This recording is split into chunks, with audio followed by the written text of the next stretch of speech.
Well, thanks for coming. As you've seen from last night, we've drafted Goga Bitadze at pick 18. We also traded the 50th pick for a future second, but we're here to talk about Goga today and the reason why we picked him and felt like we got a real steal. You know, it's funny. Sometimes you make a pick and you start looking what is, written and on the internet. And, for me, I kind of woke up this morning and looked at the paper, and I have to smile a little bit because we internally have a lot of information. We do our research. Our scouts do an amazing job of getting prepared for a draft. And it's analytics, and it's character, and it's each game log. And I mean, it is an intense amount of research that goes into picking 18. And so I'm smiling because very rarely do you get to a point where the scouts and our consultants and Larry and Donnie get together and can agree on anything. It's pretty good debates. And the one thing that happened in this draft was we were getting prepared, and we thought there was no way that Goga was going to be there at 18. We had him in the top 10 and even higher. And so as the draft unfolds, the draft is super important to us in the fact that we have to get special in the draft.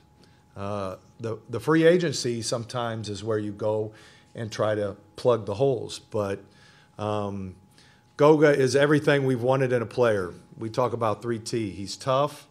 He's all about the team. He's willing to do anything.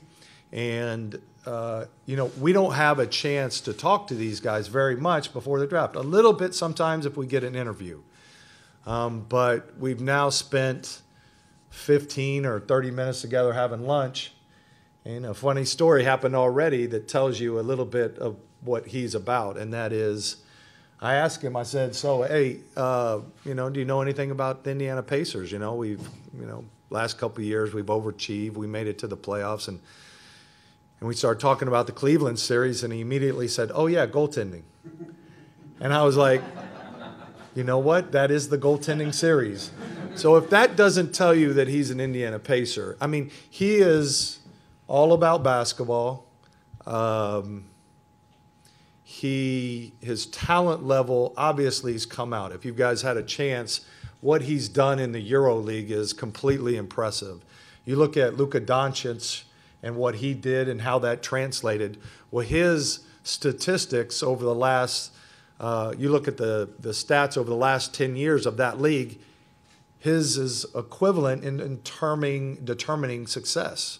He's had a great EuroLeague. He's getting better. We love seeing players get better. And to me, like if you were going to define a Indiana player, he's a perfect definition. Now, I'm not talking about the Pacers. I'm talking about a state and what we're about and how important basketball is. This kid lives, breathes basketball. And so as we went through the draft, one of the things we always say is, does he love basketball?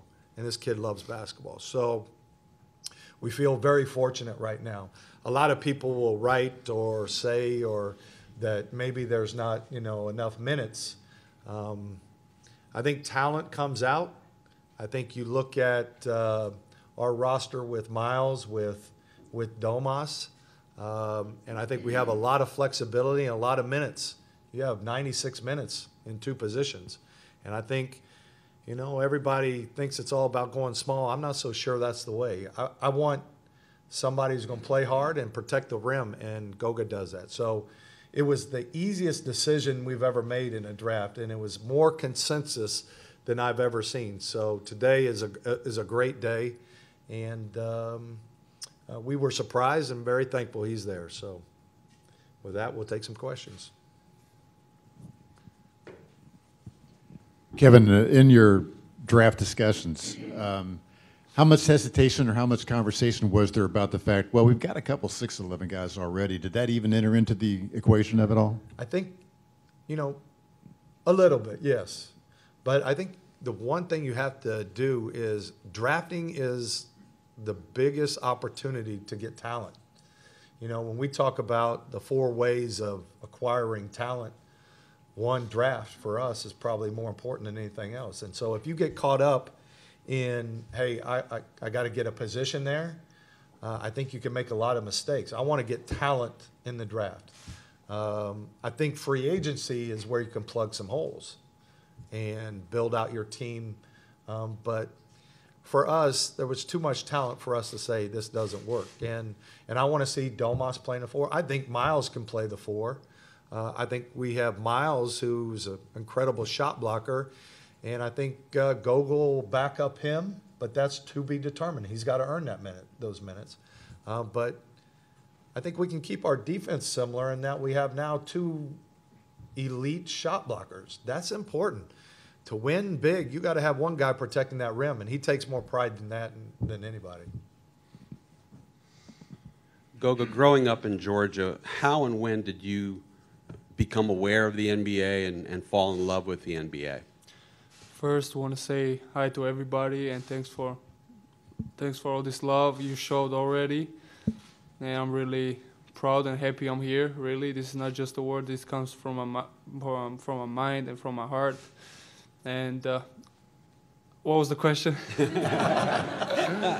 Growing up in Tbilisi, right? Yes. How did you become aware of the NBA? What made you fall in love with it at a very early age? Very early age, I didn't really have opportunity to watch a lot of NBA. It was really tough times in Georgia, back in Georgia, so we didn't have television to watch the NBA games, so I didn't really watch a lot of NBA. But after that, I got matured. I had the possibility to watch the NBA, and since I got my eyes on it, it was like really like heroes playing, like superheroes playing basketball. And like I could never imagine I would be here. It was so impossible for me, but as I got closer, it was like, yeah, I want this, and I can. If other guys make it, also other guys made it for my team, Nikola Jokic. So I was like, yeah, I can make this too. So it was like everyday dream, every second. So I'm here, and I'm really happy. You mentioned growing up in Georgia. What was the situation like, as you were growing up, politically and everything else? It was really tough times back in Georgia. For everybody, not only for my family, for most of the people. Also, we had the war 2008 with Russia. Our country got occupied, and it was really tough times. We were literally hiding 5 days. It was really tough for us, but I didn't realize that because I was really young. I was 9 at that time, so right now I realize it was really tough times in Georgia. I went through a lot of tough times, but I think it got us a lot stronger, and it made us really close to each other, and we are a really strong country. I'm really proud. Okay, Kevin. Hey, Yeah. maybe later you'll tell me what you were laughing about when you read the paper this morning, but for now, it sounds like you're really into acquiring assets. It seems like last night you acquired, whether he's an asset or not, 3 bigs. They're assets. Are they assets or are they? How do you see I think them? that they can play together. I wouldn't put it as we drafted Goga to put on a deal or any of those other guys in a deal. I want those 3 on the team. And you have 96 minutes with those players plus more. And I can see him and Miles playing together. I can see him and Domas playing together. I can see him and Alize and TJ playing together. He's got to earn those minutes. We don't give away minutes around here. He's going to have to earn it. But we're not acquiring. Once I made the pick, it wasn't about acquiring an asset. I can promise you that. We did acquire quite a few second round. Well, we haven't quite yet, but we're looking at acquiring a few second round picks, and that was by design. You have an opportunity at the trade deadline, at the start of free agency, if you can acquire first and second round picks. They're chips to go get players, and quite frankly, the last few years we haven't had enough, and now we have plenty. And that was something that we wanted to take out of this draft. And at the trade deadline, we were able to. So we're going to have a handful coming up, and we like that. That's something that's important. Hey, Goga, I know you have a relationship, I think, with Zaza Pachulia. Are there any players that you emulated, you have role models, or players that you remember watching in the NBA growing up that really turned you onto the game and maybe affected you as a player? Like you said, I have a really great relationship with Zaza. And growing up, he was like a star in the Georgia, playing for national team, playing an NBA only player. So he was like a role model. And after that, when I started watching like all other NBA games, there was Kevin Garnett, who I was really surprised with his energy and competitiveness and toughness. So I was trying to not to be like him, because it was really hard to be like him, but to trying to be as aggressive, as tough as I can every single game, go on there, have fun, and compete. So probably that was him, and after that it was Nikola Jokic from my team, who went in the NBA and trying to continue his footsteps, like you said.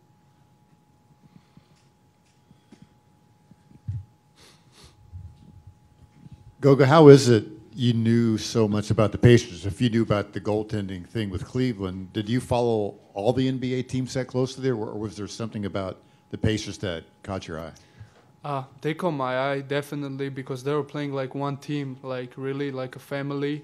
I could see in their game that they were playing really tough, and they were out there competing, playing really tough and having fun. And it was like great series, and it was really disappointing because refs made the, I think, bad call, and it was like goaltending. So like, it was really heartbreaking, I can say, for everybody, I think. And I watched a lot of NBA, but it caught my eye, definitely.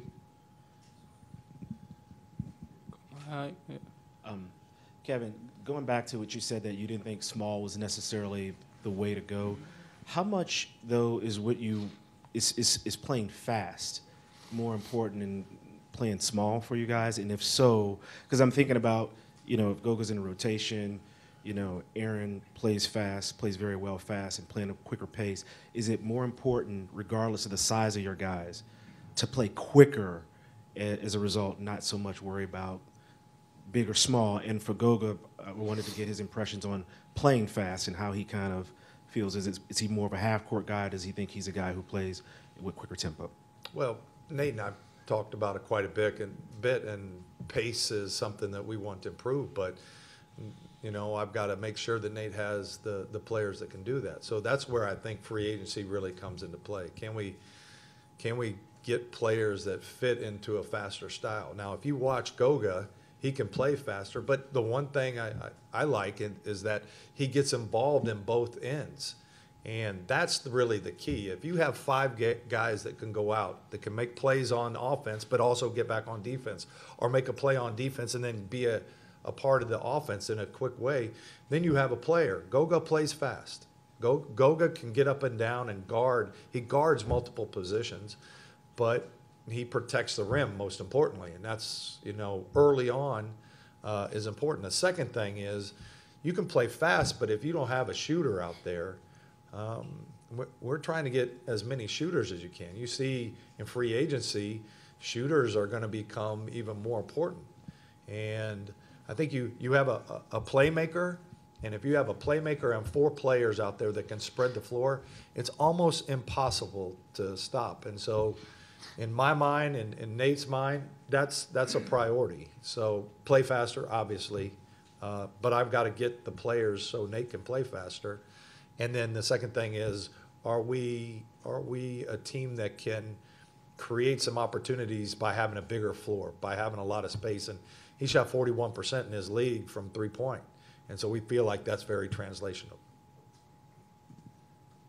Goga, right over here. Hi. How old were you when you left home to play professionally, and how has that helped you prepare for the NBA? I was 15, turning to 16. It was really tough couple months for me, really being away from my family, which I was really close to, and it really helped me a lot to like really got used to live alone and think about the stuff alone and make decisions by myself. So it helped me a lot, and I think my translate to the NBA will be pretty easy because I did this already 3 years, live alone, being away from my family. So it helped me a lot, I think. Goga, you talked yesterday about wanting to get stronger. Do you have any goals in mind in terms of that? How you want your body to fill out? How much weight you want to gain? No, definitely I need to get stronger because this league, there's a lot of great athletes, a lot of stronger guys, and well, whatever, how far I can go, we will see. I mean, I will put 100% every day. I will put a lot of work. I did also this year. I think I got a lot stronger, a lot better with my body, and I will do 100% at whatever. I'm sure that I'm gonna get stronger. I'll be ready for the league. Goga, have you heard anything about Alize Johnson? I mean, actually, yeah. I mean, he's a legend in ABA League, Euro League also. I mean, everywhere you go, you see her jersey over there. No, man, congratulations, though, seriously. Thank you, man. Okay,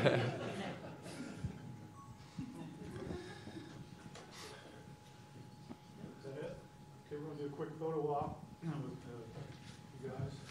Nate?